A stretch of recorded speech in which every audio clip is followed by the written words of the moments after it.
Welcome to Moments with Marianne. This is your host, Marianne Pastana, and we're here today with special guest, Vish Chatterji, who's here to share with us his new book, The Business Casual Yogi. Take charge of your body, mind, and career. Now, Vish is an accomplished executive turned coach with a spiritual twist. In parallel to his 20-year leadership career spanning the automotive, technology, and startup industries, he has studied and practiced yoga, meditation, Ayurveda, and karmic advising. He holds a BS in mechanical engineering from Northwestern University and an MBA from the University of Michigan and is certified as an executive coach through UC Berkeley. So welcome to the show, Vish Chatterji. Thank you, Marianne. I'm excited to be on your show. What an honor it is to have you here and to talk about this new book. What inspired you to write this?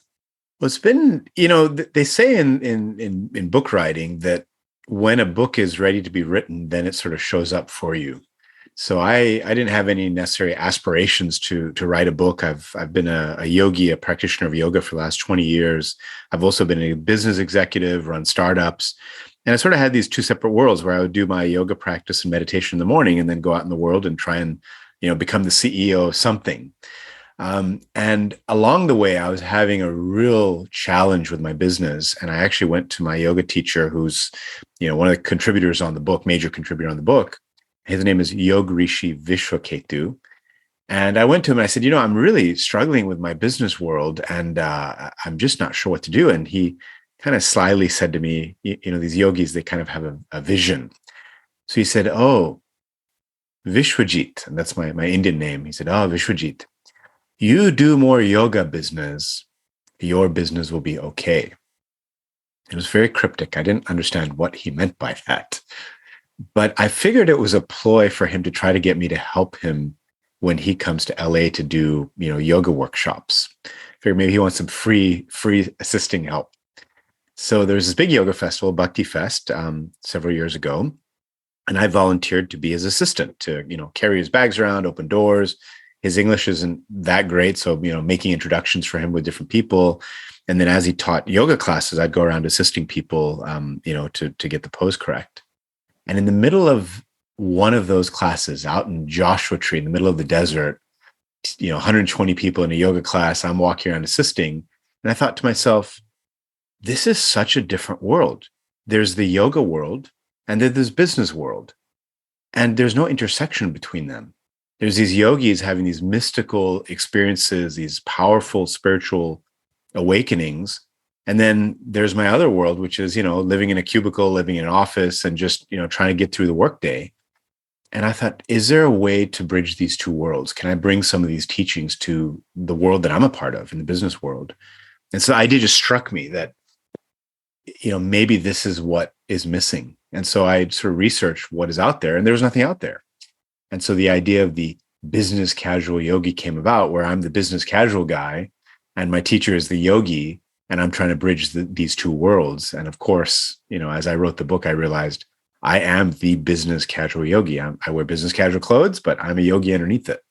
Oh, what a great story that is and how this comes together. But you touch on something I know that a lot of people struggle with. I mean, we have this very spiritual side of us, whether we're yogi or into spirituality. And then we have this business side where we don't think the two can come together. Yeah. And we, as most of my life, I sort of kept them separate, right? I did my morning routine, my morning practices, and then I put on my business clothes and went out and, tried to conquer the material world.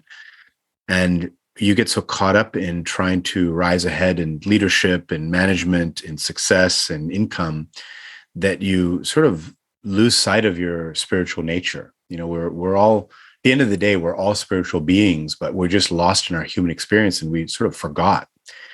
And a lot of times what happens, somebody has a big wake-up call in their life. They have a health challenge or a major work challenge, and then they sort of wake up and realize, like, wait a minute, I've been missing something in my life. And so what I started to realize, though, is that when I went to leadership trainings, right? So I was in senior management, many, big companies that probably all of you have heard of. And they would send us these management trainings. And I realized that everything that they were teaching in leadership training actually correlates very well with the philosophical side, the philosophy of yoga. So there's a yoga system of doing yoga on the mat and twisting your body and all that, but that's just one very small piece of it. There's a whole philosophy behind it. And that philosophy is basically directed at a practical way to improve yourself. And you could say it's the ultimate self-development system. And so I would notice that every time I went to a leadership or management training, it it echoed what I had learned in yoga philosophy. So I thought, well, why don't I just use yoga as a framework for personal development, as a framework for leadership development? And so a lot of the premise of the book is helping you be a better leader in whatever you do, a leader in an organization, a leader in your family, a leader in your community, a leader in your own life, but using this system beyond just the yoga poses on the mat, the whole philosophical system, the whole self-development system to make yourself a better human being. So for people out there who, this sounds very enticing to them, but they're like, well, I'm overworked and there's just so many distractions within my day. I don't know how I can incorporate something like this into my life. How would they start? Yeah, it's interesting. I've noticed quite a few times over where when I've taken coaching clients, I do a lot of executive coaching and business coaching, and especially small business owners. Some of them, they're working 60, 70 hours a week pretty consistently. And I find a way through the one-on-one conversation, through really understanding what they're doing and applying, basically almost like Tim Ferriss's principles, like the 4-hour work week. Find a way to accomplish more, but doing less in your day. And so I'll take somebody from a 60-hour work week down to a 30-hour work week. And what's interesting is when they start working less, they prioritize. And oftentimes it's surprising to me, but their revenue ends up doubling or tripling. So it's kind of an interesting correlation. Like they work less hours and they start increasing their income. And so what's going on there? And I started to realize that if you have more space to think, if you have more white space to really think deeply, and also when you are working, being more present, being more aware, you just make better decisions. You make more efficient decisions. You choose the right people to do business with. You choose the right meetings to attend. You choose the right things to focus on. And those things have the most impact and actually end up, creating more success in the end. So it's almost like the more you slow down, the more success you have. And, I was wondering if this hypothesis makes sense. And if I look back to my corporate days, and even when I coach executives now, the most successful senior leaders, they're not frazzled. They're not busy. They are very calm, collected people. So I'm sure everyone's wondering, okay, so how do we get to that? How do we get to this place? Because I'm sure I sometimes feel it myself where we get to this place of sensory overload. I mean, there's so much incoming emails and text messages and you name it. So how do we get to this place where we can start pulling some of this away? How do we determine what's a priority? Yeah, so the day is filled with incoming emails, texts, social media, direct messages, phone calls, people showing up at your desk. And you go through the workday really frazzled. But there are moments where you're 100% present. Like right now, you and I are having this conversation. We're both 100% present. And why is that? Because we schedule it in our calendar and we honor our calendar. And so you're not doing your emails right now. I'm not doing my emails right now. I'm not taking calls right now. It reminds me I should make sure my phone is turned off. But so what happens is we schedule things in our calendar. And for those moments, we do show up. So why can't we schedule moments of presence for ourselves? Why can't you schedule a 10-minute block in the day or a 30-minute block in the day, whatever it is, to just sit, right? And not as a relaxation or recovery from the workday, but just as part of your, overall productivity of the day. What if we schedule a 30-minute block where we, journal or write or meditate or go for a walk and honor that, I guess, calendar invite as you would with another human being. We honor another human beings that we invite to a calendar invite, but we don't honor ourselves. So schedule a meeting with yourself. That's one way to start, I would say. That is one empowering shift in perspective. In your book, you talk about taking yoga beyond the mat. What do you mean by that? So anyone who's done some deep work into yoga will know that the yoga on the mat is known as asana, which is your posture or your pose. And that is one out of 8 different steps of yoga. So yoga actually has eight steps. They call it the 8 limbs of yoga, or the ashtanga of yoga. And each of these limbs are sort of different, almost requirements in order to transcend from one step to another. And so I write about this in detail in my book, but basically the first 2 steps are guidelines for living. So certain things like, being truthful, being honest, not being violent, using your sexual energy in an appropriate way, thinking about, cleanliness and decluttering and living in a clean space. This basic guidelines of living are the first 2 steps. And so that already gives a huge framework in order to start setting the foundation for a better way of living. Then we get into the breath work, breathing exercises that move the energetics of the body. We get into the actual postural movement and moving the body on the mat. And after you've done sort of the lifestyle guidelines, the breathing techniques, and the movement of the body, you're just halfway through those 8 limbs. Then the next 4 limbs are all about systems of meditation. They're sort of the steps towards deeper and deeper meditation.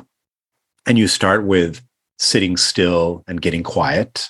So not listening to things, not looking at things, not tasting things, not feeling things, just being quiet.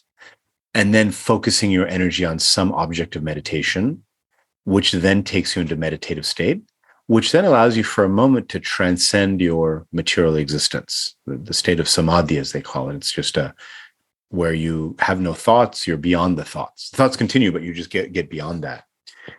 And the idea is the more time that you spend in that state, the more flow you start to have in your regular day-to-day life. So, but in order to experience that state, you have to do all these other steps, which is, get your lifestyle in order, do a little bit of energetic breathing work, do a little bit of body movement work, and then actually sit and get quiet. So in a way, anybody who goes to seek a meditation teacher or starts beginning meditation, they're automatically bringing this quality of their deeper being into their life. So I would say one very easy way to start is carve out, 5 minutes a day to meditate. And in a quiet way, sit quietly and close your eyes, don't listen to things, and pick something to focus on. And whatever, it might be a God that you worship, it might be a person that you care about that's passed away, it might be an image, it might be a symbol, it doesn't matter. There's so many different techniques to meditate, but all of them require you to just get quiet and focus your attention on one thing. And every time your mind wanders away, come back to that one thing that you're trying to focus on.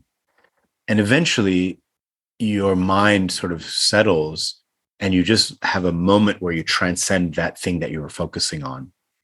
And that little state of transcendence starts to make changes in your actual day-to-day material existence. That's the sort of the philosophy that then helps with day-to-day life. So how important is it that we, as we redefine our life, that we really have a great understanding of our own personal mission, like what we're here to do? Yeah, so mission is a very important concept, and this is something that the corporate world suffers with quite a lot, where you have an executive who's a senior leader who doesn't have a clear sense of purpose themselves, let alone set a clear sense of purpose for the team.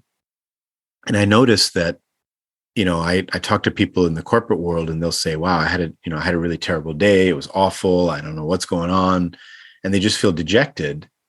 But I also do a lot of coaching with military personnel. So people who served in our armed forces, and, they have these, unbelievable battle stories of things they faced in the battlefield, but they don't seem to have as terrible a day.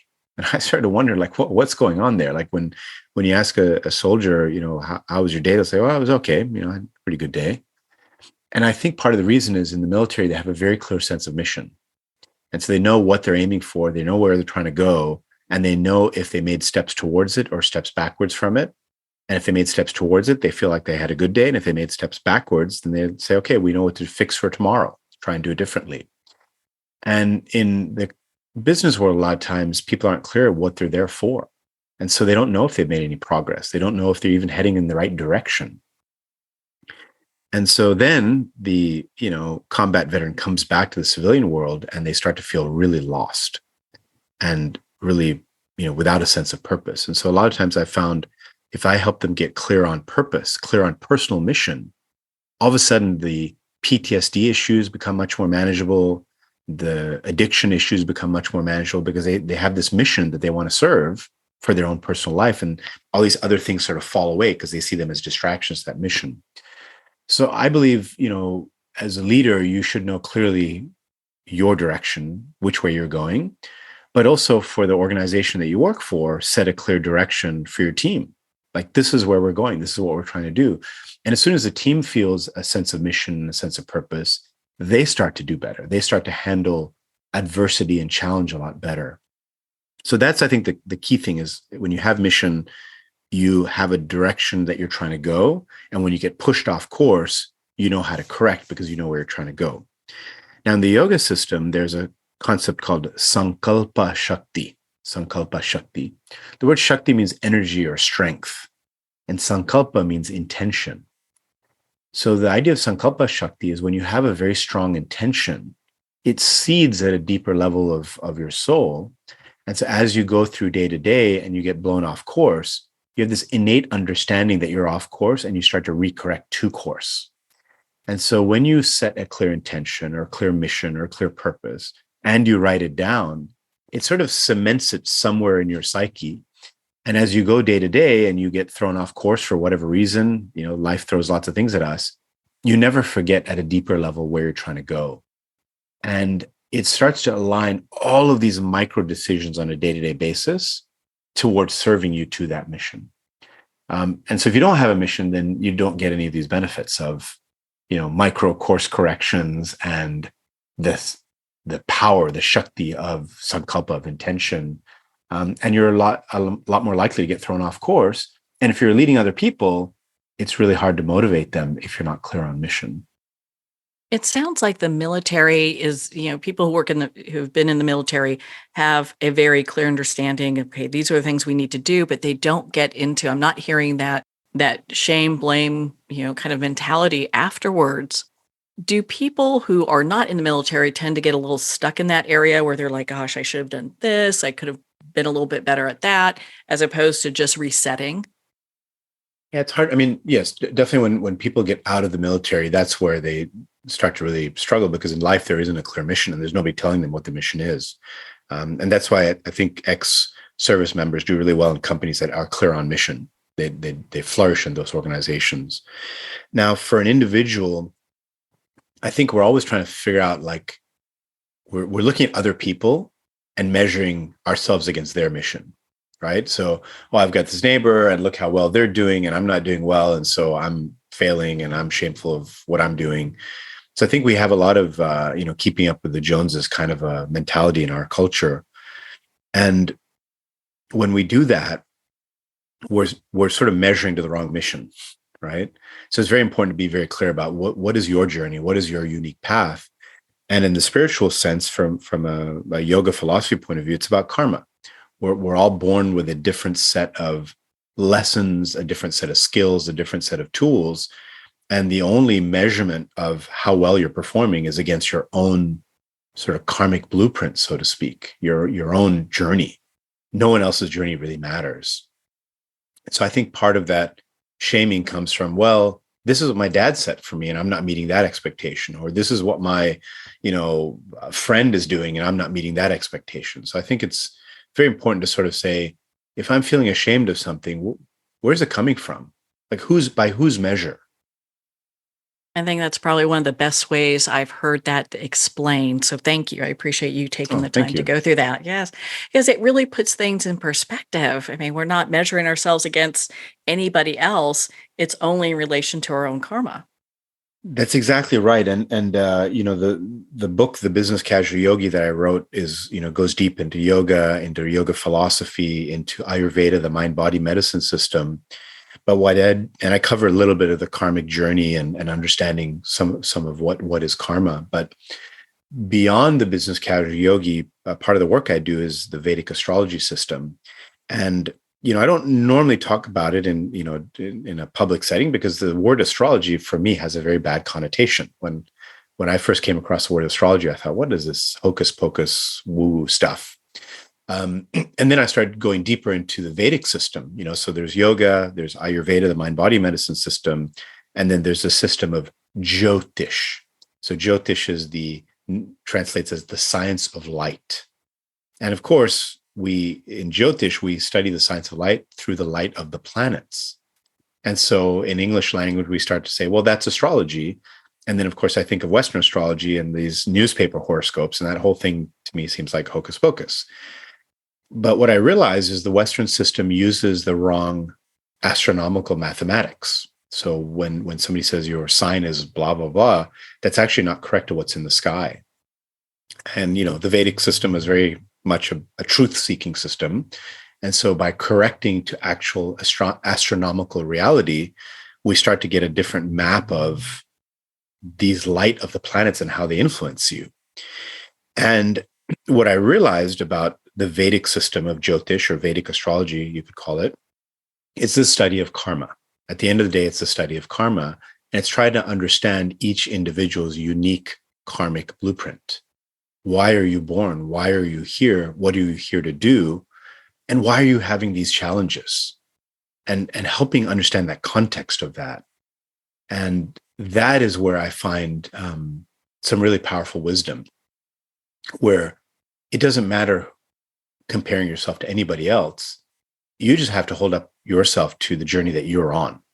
That becomes the key thing that I see over and over when I work with clients through the Vedic astrology lens. And the other side of it is, whatever your family life was, however your upbringing was, however you grew up, there was a context and a purpose for that.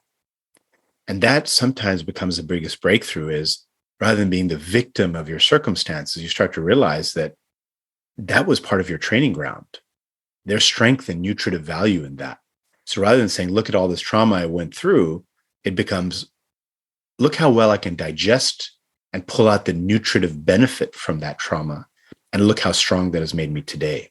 So that reframing from a karmic viewpoint becomes a very powerful way to look at things. And that, again, comes from this beautiful, elegant system of ancient India. Well, thank goodness we have the wisdom from the East to help us with all of this. Because I think a lot of times people get a little thrown on how to really approach life and their life purpose. And so with all this wisdom, how do we identify what our life purpose is? So it's I was very intrigued with the literature on flow state, right? When you're doing an activity where you lose track of time and space. And so, anytime you're doing any kind of work or activity where you really lose track of where you are, how much time has passed, that's usually a clue. There's some clue there, right? And that becomes usually connected to something deeper in your purpose, deeper in your soul. Now, the Vedic system says that there's these 4 different aims of life, these sort of 4 aims of life that are in balance. One of them is earning money, right? Like you have to earn in order to support your lifestyle, your food, your shelter, your home, and that's a legitimate goal. But don't get so lost in the earning of money that you forget about everything else, right? You have to do these other 3 legs. So one leg is earning money. The other leg is having fun, like just going out and enjoying. Like part of, being born into human form is to go out and have fun, like go out for a dinner once in a while with your partner, or meet up with your friends once in a while, or engage in relationships, engage in fun, like just play, right? So we've got the earning of money and the playfulness. Now, we know lots of people who just play and don't do anything else, and they're sort of lost in hedonism. Again, that's imbalanced. Then there is the honoring of your purpose. That's sort of the next limb. And your purpose comprises of several duties, right? So you have a duty to your health, to look after your body in order to do your work in the world. You have a duty to take care of people in your community. You have a duty to take care of people less fortunate than you. And you have a duty to honor your deeper purpose of why you're here. And that to me is part of well-being. If you're not honoring the reason you're here, then you start to just focus on the money earning, or you just focus on the hedonism and not on the bigger purpose. And then the fourth area is your spiritual practices, whatever that means. It doesn't matter if you're religious, not religious, if you're this religion, that religion, this, it doesn't really matter. Some recognition that there's a higher energetic force at play and being able to surrender to that. So if you can keep these four areas in balance, you can have a very, very powerful, very powerful life. They say these are the four aims of life. So yes, people are earning money. Yes, people are having fun. Yes, people are doing their spiritual practices, but are you also honoring your inner calling in some way? And not everybody is so fortunate that their inner calling is what earns them money, right? So you may have to have a job that pays the bills, but don't forget to make time to honor that inner calling, that work where you do the work and you feel in flow state. You feel transcendent when you do it. It fills you up in a different way. Is there any place where people get stuck when they try to bring their life back into balance in this way? Well, what's interesting is you usually get stuck when you're moving away from purpose. When you align, things magically sort of start to carry you. I use the analogy of surfing. I live here in Southern California. I'm about a mile from the ocean in Redondo Beach. And, I used to like surfing. So I'd go out in the water and I'd observe all these local surfers, and the wave would come and they would just paddle the right amount. And all of a sudden the wave would just carry them. And I would paddle at the wrong time. So I would paddle, the wave would go past me, or I'd catch the wave wrong and knock me over and flip me over. And I was just constantly in this like struggle to try to catch the wave. And so I guess, the good surfer is very patient and very observant and notices that wave and paddles just the right amount. And it just effortlessly carries them to shore. And so the same thing is when you align towards your flow state and you start doing work that's aligned with your inner calling, you automatically catch that wave without a lot of effort. So if you're finding you're using a lot of effort in life, you're probably, going against the flow of your natural inner calling. And you asked the question, how does somebody find their purpose? Well, people work with coaches, people, there's all sorts of exercises you can do. I have an exercise in the book, in the Business Casual Yogi, on how to find your purpose statement. But it always helps to write down. I'm a big believer of writing something down. And you can write it down, and of course you can cross it out and you can adjust it along the way. You can whiteboard it and use a whiteboard eraser and keep reworking it, or use pencil. But this is something that takes a while to start to understand. Like, what are you here to do? And feeling that real strong calling. And I would say most successful people in the material sense are very clear about their purpose. And if you ask them, they'll give you almost a one sentence answer. So that's kind of a measure, right? Can you in one sentence explain what you're here to do? I love that. It gives people an idea of what to kind of hone in on when they talk about their life purpose.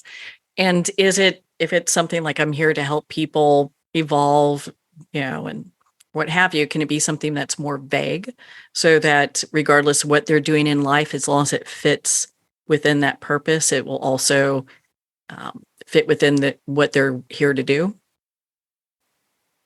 A purpose statement or sort of a life mission is always in service to humanity in some way. Like, at the end of the day, we're human beings. We live in communities. We live in countries. We live on a planet. We're all together at the end of the day. And whatever we bring, it's in service to that humanity around us. So I think that's a given in any one statement. It's in service. It's to help people. But what is it that's unique about you? What are you special at? What do you, and what you're special at is usually when you lose track of time and space, right? When you're doing that activity, you lose track of time and space. And so what is that special skill that you have that's unique that can be put into service of humanity? Well, thank you for clarifying that. I appreciate you going over that. Mhm. So is there like an optimal daily routine we should have that kind of keep in mind as we keep everything in balance? Yes, for sure. So, the Ayurveda system that is connected to yoga, it's a mind-body medicine system. explains that for optimal health, we have to have a very disciplined daily routine. And the Sanskrit word for daily routine is din acharya. Din acharya. Din is the word that means day. And what's interesting in my discovery that the word acharya means teacher. So it's like almost like the word for daily routine, dinacharya, means teachings from the day. And when you have a very solid daily routine, there are a lot of lessons that come to you, a lot of insight and learning that comes from that. And the morning is the most powerful time, right? Before we get into our workday, how do we suit up for the day, right? What are we doing to suit up for our workday to come? And in order to have a good morning routine, you have to have a good nighttime routine. So that's the thing, is anything in the morning begins with the night before. How do you wind down the day? When do you stop with your electronics? When do you start to dim the lights in the home? When do you get up to bed? When do you actually fall asleep? All of these things are things that one has to be very deliberate about in order for a morning routine to even happen. Then you wake up in the morning, right? And in the Ayurvedic system, in the yoga system, waking up around sunrise is the best, like before sunrise. Usually around 5:30, 6 o'clock is considered the ideal. There's even books written about how powerful it is to wake up at the 5 a.m. hour. Lots of literature on that. But somewhere around early morning, whatever that is for you, right? For some people, maybe it's closer to 7, but somewhere in that early range. And then when you wake up, our first instinct is grab the phone, right? Which is a disaster because now you've got the whole world news and emails and bombardment, and that just shocks your system. So rather than that, put on your protective armor after you wake up. And how do you do that? Some combination of moving your body, getting quiet, doing some contemplation, whatever that is. And so you can kind of make up your own, that works for you. Maybe for some people, it's some spiritual worship or religious worship in the morning. Maybe it's a little bit of yoga exercises, yoga asanas. Maybe it's a walk. Maybe it's journaling or contemplating. But you want a little bit of movement and a little bit of quiet time early in the morning, I would say, makes a great routine. You can get a lot more sophisticated with it. In my book, you can get all sorts of deeper structured ideas, but I'd say at a minimum, have some movement and have some quiet time. Those two things, if you can do on a regular basis, will make a big difference in your day. Keep it simple, right? I love the keep it simple. Mm-hmm. And there's so many resources. So if someone's maybe not, feel like they can meditate really well, you could journal or take a walk, like you're mentioning. There's lots of easy, simple ways to approach that. Yeah, and the other thing with the quiet time is also communing with nature, right? Just if you have a home that has a garden, go out and interact with the flowers in the morning, or just go out and breathe that morning air. It's very, very powerful charge early in the morning. It's a very special time. It doesn't matter where you live, even if it's super cold out. Bundle up, go outside, and it's like the whole world around you is sleeping. And so the energy of the universe is almost more accessible because it's less cluttered up with everybody's drama because they're all sleeping, right? So you kind of go out and bathe yourself in that early morning light or early morning energy. Well, as we begin our day, it's a great way to begin our day. And as we go through our day, a lot of us are usually trying to manage different stress that comes up. So how can we do that? And is stress trying to teach us something? Well, I mean, the obvious thing is we're stressed out. We're not managing something right. We're not managing something well. And when we're in stress state, we're triggering fight or flight response in our body, which is, run, hide, fight. Like these kind of responses are not very productive for higher order thinking, right? So if you're in constant firefighting mode, you can't really rise above that. You're sort of stuck in it. And it becomes this sort of hamster wheel of existence. And so one of the things that I find is very powerful is to write things down.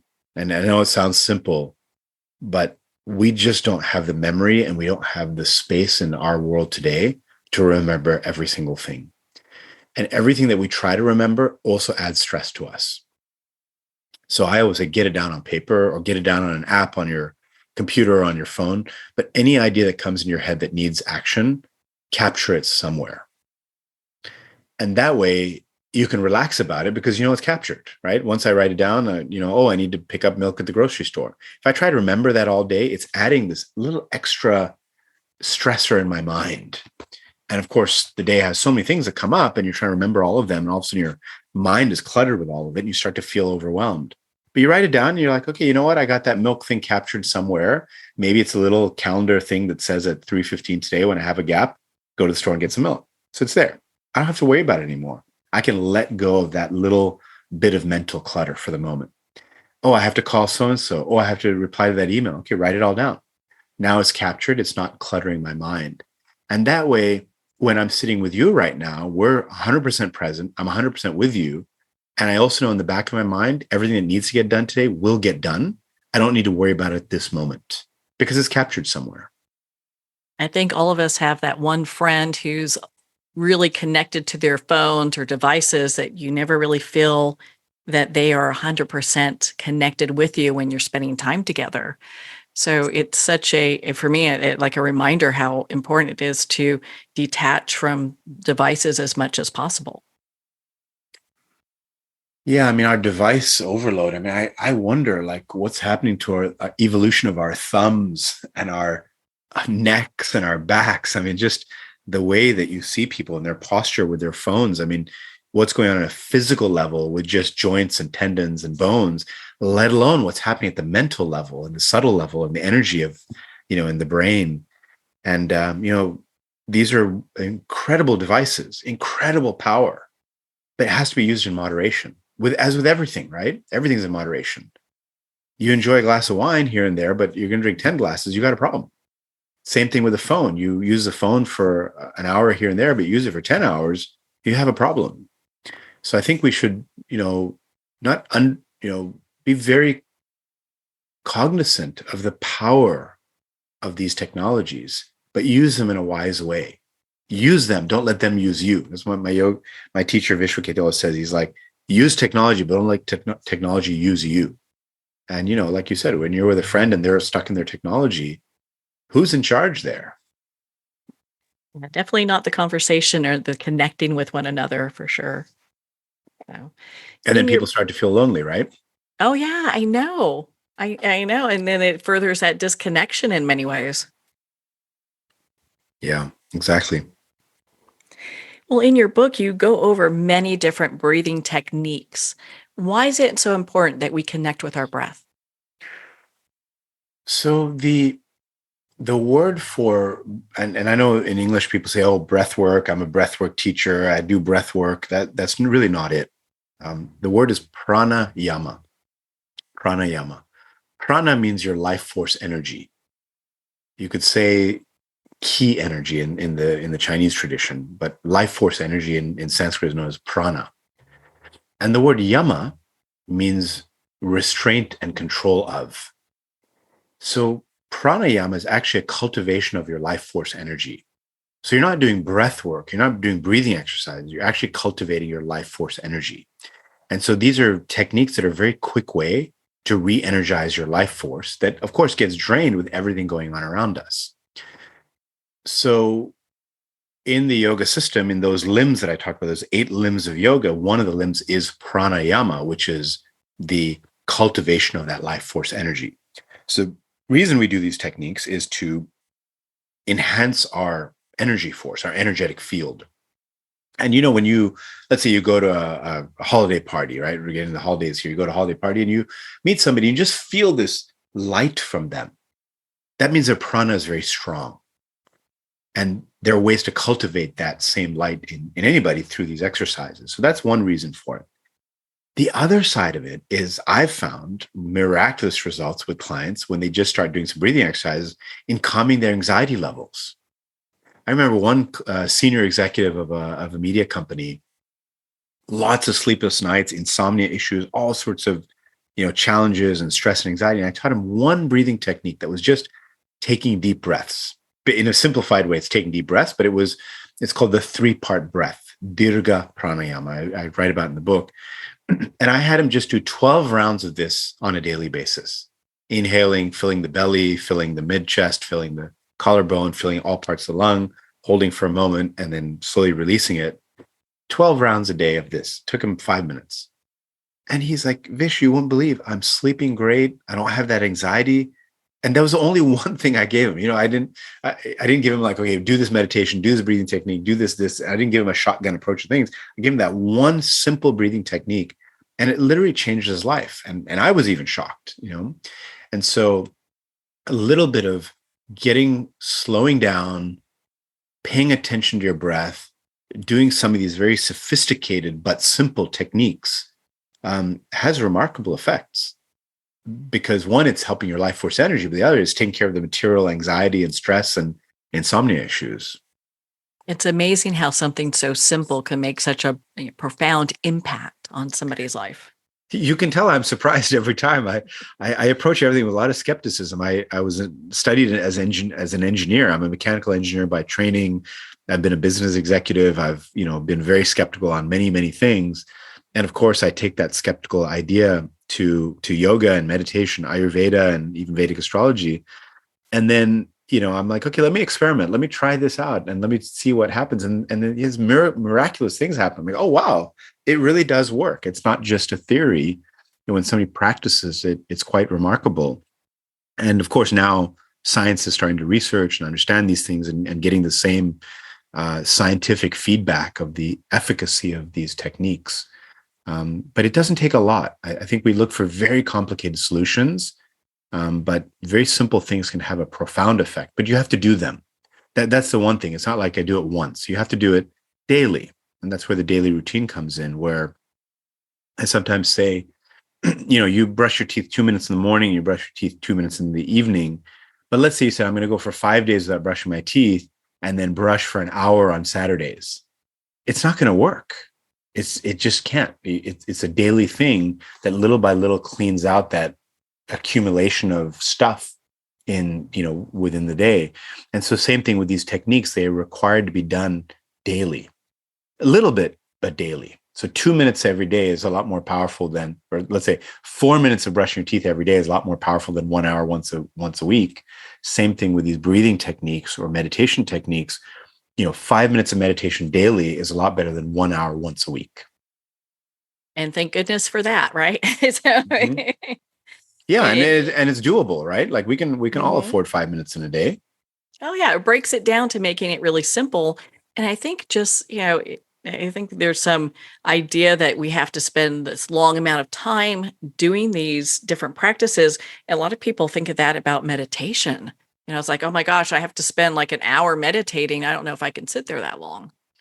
No, and this goes back to this, what I opened with, the story where there's this yoga world where people are, doing 2 hours of yoga and 45 minutes of meditation and doing all this stuff. And then there's this other world that's doing zero. And the bridging, and that's part of what my role is bridging those two worlds and saying, look, there's a way to do this in the material world. There's a way to do most of the yoga routines that I wrote about in the Business Casual Yogi. They're about 15 minutes, 20 minutes with moving the body, doing breath work, and doing a meditation all in that time. But you do them daily. And I know many yogis that, hardcore yoga people, they're doing an hour and a half practice, but then they don't do it. They drop it. Then they start doing it once a week, once a month. And it's not effective for them. So I would rather somebody does a daily 15-minute practice than once a week, 1 hour, or once a month, 2 hours. It's not effective. Well, and what would you like people to really take away from your book? I mean, you've got so many great, you've got stories, you have exercises and different tools people can use. I found it to be a great resource for people who are like many of us who are in we're in the business world, but we have this very spiritual side. So we feel like we're walking in both worlds at the time. Well, when I was working with the publisher on the title, they really liked this idea of take charge. And I was a little bit, is that too forceful? Like take charge. And now that the book's been out, I look at that. I'm like, yeah, that's really what the message of the book is you take charge of your life. You own it. You take charge of it. And as a coach, I've worked with people, over years, one-on-one, helping them have incredible experiences. And I thought, in this book, I want somebody who can't necessarily afford the time or the money to work with me. Can they have something where they buy a book and they read it and they make a massive transformation in their life?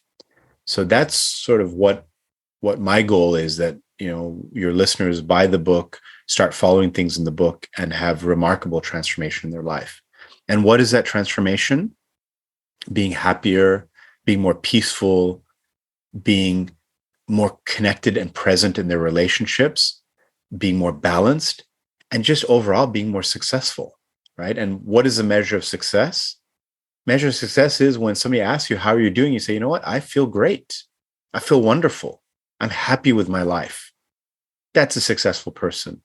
And I believe that what I've written about with the consultation with a real Himalayan yogi, and me with my broad business experience, I'm hoping that the book helps somebody do that in their life, take charge of their life, to be a person that starts to feel really content and happy. And it comes down to really daily practices and daily thinking about your broader journey. And in a way that's so unique for them. Everyone has unique challenges or looking to approach things in a unique way.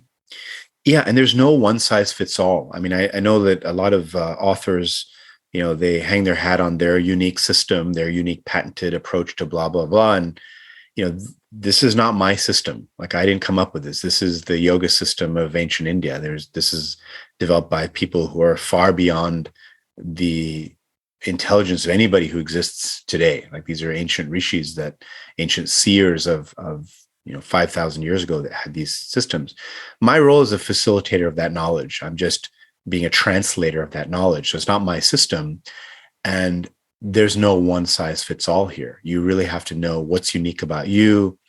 Even the Ayurveda medicine system, it's like, what's unique about your mind, body constitution? And based on that, this is what's a recommended dietary approach or lifestyle approach. So there's no one food that works for everybody. It depends on you. So maybe part of going through the book is a chance for you to really reflect on what's unique about you, and then apply things that make sense to you.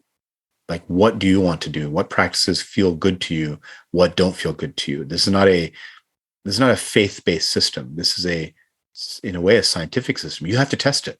Try it out. Here's a breathing technique. Vish says it works. Okay, try it out. If it works after 10 days, keep with it. If it doesn't work, drop it. Try something else. Keep iterating, but don't just trust some expert and just do it blindly. Like, really question and say, okay, Yogi Rishi Vishwaketu, my teacher, always says, be a yogi scientist. Keep testing and seeing, is this helping? Is this not helping? Even when I do somebody's Vedic astrology chart and they have a real challenge in life, I'll say, okay, here's an approach that I think will solve this challenge. Try it out for 10 days and let me know how it goes. If it's doing something, we'll keep with it. If it's not working, let's try something else. Such wise wisdom and a great approach to life.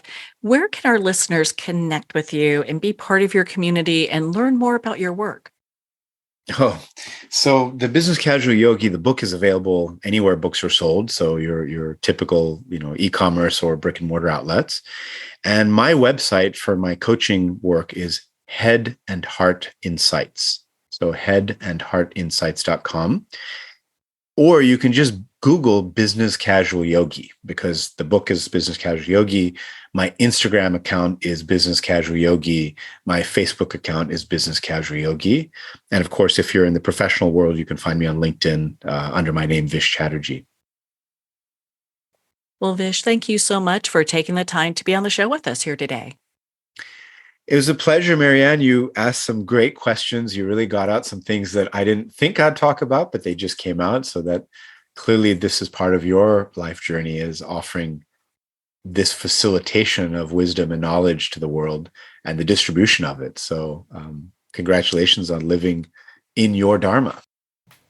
Well, my goodness. Thank you, Vish. It has been such an honor to spend this time with you and to talk about your new book, The Business Casual Yogi. Take charge of your body, mind, and career. The Business Casual Yogi is available at Amazon, Barnes & Noble, and all indie retailers. And remember to support our indie bookstores. If they don't have it on the shelf, just ask for them to order it. Make sure to visit Vish's website, headandheartinsights.com or businesscasualyogi.com. At Vish's website, you can learn more about Vedic meditation training, which is learning a life skill that will help you your entire life. Through regular meditation, you can experience lower stress, improved immunity, increased resilience to challenges, better relationships, and more joy. Vish also offers personal development advising.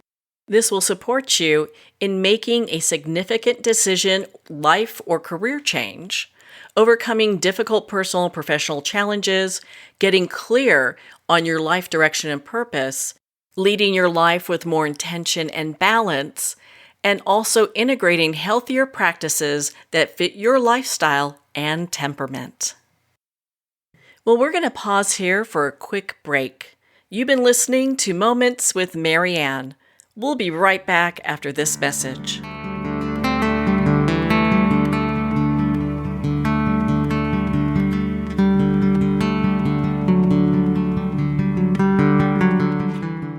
I'd like to thank Jason Eastwood at Guitarfulness for sharing his inspiring music and talent with us.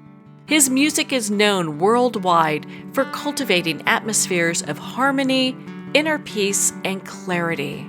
Visit Jason's website at guitarfulness.com. Join his newsletter, be part of his community, and download his music.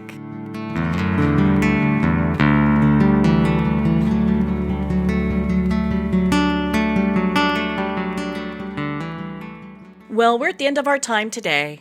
I'd like to thank everyone for tuning in.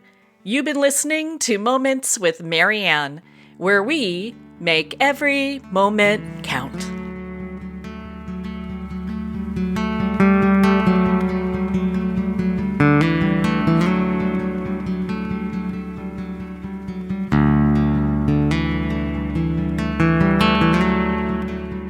In a single moment, your life can change. Moments with Marianne is a transformative hour that covers an endless array of topics with the best of the best. Her guests are leaders in their fields, ranging from inspirational authors, top industry leaders, and business and spiritual entrepreneurs. Each guest is gifted and a true visionary, a recognized leader in her own work, and while teaching others to develop, refocus, and grow, Marianne will bring the best guest and sometimes a special surprise. Don't miss this. You never know just which moment will change your life forever. Make sure to tune in and visit momentswithmarianne.com for more information.